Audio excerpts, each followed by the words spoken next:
Pipeline નોંધવા માટેની હકીકત વ્યવસ્થિત સમજી લો. આપણી અંદરોઅંદરની પાઇપલાઇન છે એટલે ભાઈ ભાગની છે અથવા તો પાડોશીની છે. ભાઈ ભાગની કઈ નહીં, પાડોશીએ પરમિશન આપી હોય તો પાઇપલાઇન આપણે નોંધાવીએ.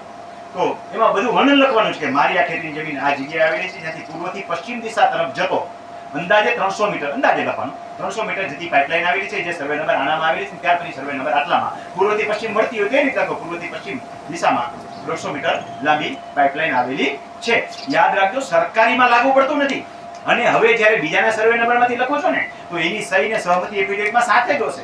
દલાલ તલવડી જોડે હું લખી નાખું આના પાઇપલાઇન તો હાલે નહીં, માન્ય ન ગણાય.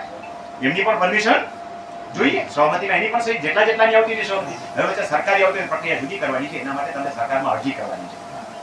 સરકારમાં અરજી કરશો એટલે અરજી લખી બધું શીખવાડશો આપણે, અંત સુધીમાં બધું આવી જશે. અરજી લખી એની અંદર લખવાની છે અને પરમિશન માંગો એટલે એક તમારે કાઉન્ટ તમારે કરી જવાનું છે.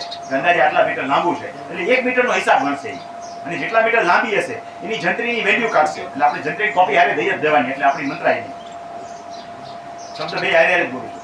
તો જંત્રીની કોપી કાઢીને હારે દેવાની, એટલે જંત્રીની કિંમત આપણે અંદાજિત મીટર ગણી દેવાના, એટલે એના 10% ચાર્જ તમારી પાસે ભરાવડાશે અને પછી એની નોંધ પડશે. તો આ હતી રેવન્યુ રેકર્ડમાં પાઇપલાઇનની નોંધ પાડવાની.